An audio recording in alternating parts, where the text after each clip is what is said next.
Hello friends, welcome to Lachchi kitchen world. ఇవాళ గీ మైసూర్పాకు ఎలా చేయాలో తెలుసుకుందామండి. మనం స్వీట్ షాప్లో చేసుకుంటాం చూడండి, మెత్తగా ఉంటుంది మైసూర్పాకు. ఆ గీ మైసూర్పాకు ఎలా చేయాలో చూసుకుందాం.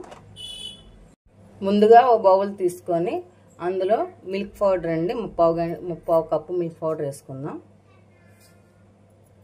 మన సూపర్ మార్కెట్లో కానీ మిల్క్ డైరీలో కానీ ఎక్కడైనా దొరికేస్తండి మిల్క్ పౌడర్ వేసుకున్నాం. అందులో ఒక స్పూను శనగపిండి, కొంచెం మైదా అండి. మైదా ఎందుకంటే స్మూత్గా వస్తుందండి, స్ట్రక్చర్ కూడా చాలా బాగుంటుంది, స్మూత్గా వస్తుంది, చాలా బాగుంటుందండి మైదా వేసుకుంటే. ఈ శనగపిండి, పాలపిండి, మైదా ఇలా కలిపేసుకోవాలండి బాగా. ఇది బాగా కలిపేసుకున్నాం కదండి, ఇది కలిపేసుకుని పక్కన పెట్టేసుకుందాం. ఇప్పుడు ఇంకో బౌల్ తీసుకుందాం. ఇంకో బౌల్ తీసుకొని దాంట్లో గీ యాడ్ చేసుకుందాం అండి. మామూలుగా అయితే ఒక కప్పుకి 2.5 కప్పు వేస్తారండి. 2 కప్పులు నెయ్యి, 1 కప్పు ఆయిల్ వేస్తారు. కానీ ఎగటగా ఉంటుందండి. 1.5 కప్పు నెయ్యి ఇదండి, 1.5 కప్పు నెయ్యి, 1/2 కప్పు ఆయిల్ వేస్తానండి. 1 కప్పు వేసుకున్నాం కదండి, ఇదిగోండి ఇది 1/2 కప్పు గీ వేసేసుకుంటాము నెయ్యి. ఇంకో 1/2 కప్పు ఆయిల్ వేసుకుంటానండి. అలా అయితే మనకు ఎగట పట్టదండి. 1.5 నెయ్యి వేసుకున్నాం కదండి, ఇదిగోండి 1/2 కప్పు. ఏ ఆయిల్ అయినా వేసుకోవచ్చండి, కానీ ఫ్రీడమ్ వేసుకుంటే బాగుంటుంది. వేరుశనగ అంటే మళ్ళీ ఆ స్మెల్ వచ్చేస్తుందండి. ఇలా ఫ్రీడమ్ ఆయిల్ 1/2 కప్పు. ఇలా మొత్తం కలిపి 1 కప్పు పాలపిండికి ఇద్దండి. మళ్ళీ కొలతలు చెప్తున్నాను చూడండి. ఏ కప్పుతో అయితే పాలపిండి తీసుకున్నామో అదే కప్పుతో 1.5 కప్పు నెయ్యి తీసుకోవాలి. 1/2 కప్పు మాత్రం ఆయిల్ తీసుకోవాలండి. మనం వంటలో వాడుకుంటాం కదా ఆయిల్, కానీ వేరుశనగ కాకుండా ఇంకా ఆయిల్ తీసుకున్నా బాగుంటుంది. వేరుశనగ వేసుకుంటే మళ్ళీ ఆ స్మెల్ వచ్చేస్తుందండి, అందుకనేసి ఇదండి ఇదే కప్పు. 1 కప్పు పాలపిండి, 2 కప్పులు మొత్తం.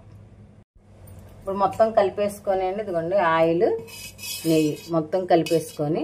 కలర్ ఎలా ఉంది అని అనుకోకండి, మన ఇంట్లో నెయ్యి కదండి, అలాగే ఉంటుంది కలర్.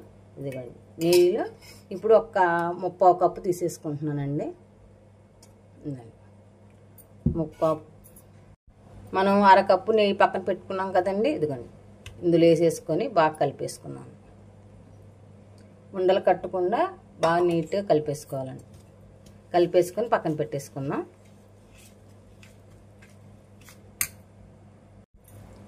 ఇదండి ఇలా కలిపేసుకొని పక్కన పెట్టేసుకుందామండి.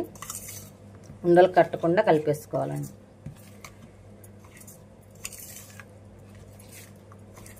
ఇలా చేసుకుంటే స్మూత్గా వస్తుంది మైసూర్పాకు. ఉండలు కట్టకుండా స్మూత్గా చాలా బాగా వస్తుంది. ఇప్పుడు ఇలాంటి వెడల్పు గిన్నె తీసుకుందామండి. ఎందుకంటే మైసూర్పాకు ప్లేట్లో కట్టేసామనుకోండి పొంగిపోద్ది. ఇలా వెడల్పు గిన్నె ఉండాలి, లోతు ఉండాలండి. ఇదిగోండి ఈ లోతు ఉండాలి, ఈ లోతు ఉండాలి, వెడల్పు ఉండాలి. వెడల్పు ఉంటేనే మనకు పొంగకుండా వస్తుంది, మనం కటింగ్ చేసుకోవడానికి కూడా వీలుగా ఉంటుందండి. దీంట్లో కొంచెం నెయ్యి వేసి మనం మొత్తం రాసి పెట్టేద్దామండి. కొంచెం నెయ్యి ఇలా వేసేసుకొని మొత్తం అప్లై చేసేసుకుంటామండి.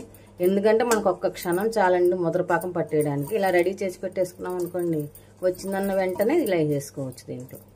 ఇదండి ఇలా పక్కన పెట్టేసుకొని ఇప్పుడు ప్రాసెస్లోకి వెళ్ళిపోదామండి. ఇదిగోండి స్టవ్ వెలిగించుకొని ఇలా దలసరి ఉండి గిన్నె పెట్టుకోవాలండి. అప్పుడే మనం కలుపుతూ ఉంటాం కదా, అడుగంటకుండా వస్తుంది. ఇలా దలసరి గిన్నె పెట్టుకొని అందులో మనం ఏ కప్పుతో అయితే పాలపిండి తీసుకున్నామో, గీ తీసుకున్నామో అదే కప్పుతో ఇదిగోండి. కొందరు 1కి 2 వేసుకుంటారు, నేనైతే 1.5 వేస్తాను. మా ఇంట్లో స్వీట్ ఎక్కువ తినరు, 1.5 వేసుకుంటున్నానండి.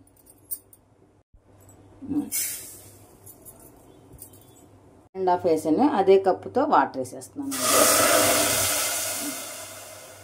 ఇదండి మనకు పాకం బాగా ముద్రపాకం రాకూడదండి. పంచదార కరిగింది కదండి, ఇదిగోండి జస్ట్ ఇలా వస్తే చాలండి. ముద్రపాకం వచ్చిందంటే మళ్ళీ గట్టిగా వచ్చేస్తుందండి. మనకు పంచదార కరిగేసి కొంచెం లేత పాకం వస్తుంది కదా అనుకుంటే అప్పుడు మనం ఇదండి వచ్చేస్తుంది, పాకం వచ్చేస్తుంది. ఇదండి ఏమిస్తున్నారో ఇదిగోండి తీగ పాకంలాగా వస్తుంది చూడండి. అలా వస్తే మనం ముందుగా కలిపి పెట్టుకున్నాం చూడండి, పాలపిండి, శనగపిండి, మైదా, అది వేసేసుకున్నాము. ఈ ప్రాసెస్ అంతా కూడా అండి, మైసూర్పాకు అంతా కూడాను సిమ్లోనే చేసుకోవాలండి. కొంచెం హైలో పెట్టామో అడుగంటేస్తుంది, మనకు స్మూత్ టెక్చర్ రాదండి, నూకగా వస్తుంది, బాగోదండి. సిమ్లోనే పెట్టుకోవాలి, సిమ్లో పెట్టి చేసుకోవాలండి ఇదంతా కూడా. ఇదండి మొత్తం కలిపేసాం కదా, ఇదండి చూసారు చుట్టూరు బబుల్స్ లాగా వస్తున్నాయి చూడండి. ఇప్పుడు కొంచెం కొంచెం మనం నెయ్యి నూనె కలిపి పెట్టుకున్నాం చూడండి, ఒకేసారి వేసేయకూడదు, కొంచెం కొంచెం అలా వేసుకుంటూ కలుపుకోవాలండి. ఆ గీ అంతా కూడా మనకు దీన్ని కలుపుకోవాలండి. ఇలా కలుపుతూనే ఉండాలి, ఇంకా ఆపకూడదండి. ఆపామంటే అడుగంటేస్తుంది. ఇలా కలుపుతూ చేసుకోవాలి. దీన్ని చూసారా చుట్టూరు బబుల్స్ వస్తున్నాయి చూసారా, ఇలా కలుపుతూనే ఉండాలండి. ఆపేసామంటే మళ్ళీ అడుగంటేస్తుంది. మనకు పాలపిండి కదండి, మిల్క్ పౌడర్ వలన అలా అడుగంటేస్తాను. ఇలా కలుపుతూనే ఉండాలి. మనం నెయ్యి వేసాం కదా, ఆ నెయ్యి అంతా కూడా దీన్ని కలిసిపోతూ ఉండాలండి.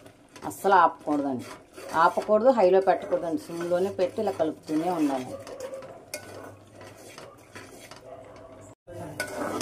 చూసారు ఇదిగోండి కలర్ మారిపోయింది కదండి.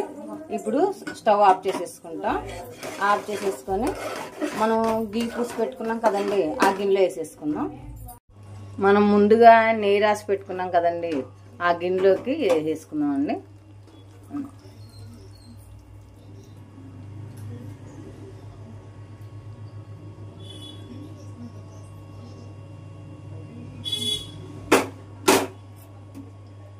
మనం గిన్నెలో తీసేసుకున్నాం కదండి, దాంట్ని దుండిలో టర్న్ చేసేసుకున్నాం.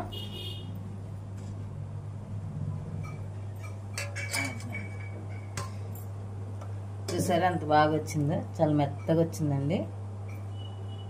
ఇప్పుడు దీన్ని ముక్కలు కోసేసుకుందాం.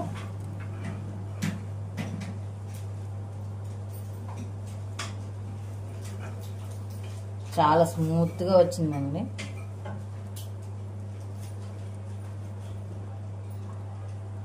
మనం ఒట్టి నెయ్యి వేసుకుంటే ముక్కలు కట్ చేసుకున్నాం కదా, ఎలా వచ్చిందో చూద్దాం ఒకసారి. చాలా స్మూత్గా ఉందండి మైసూర్పాకు. చూసారా ఎంత బాగా వచ్చిందో.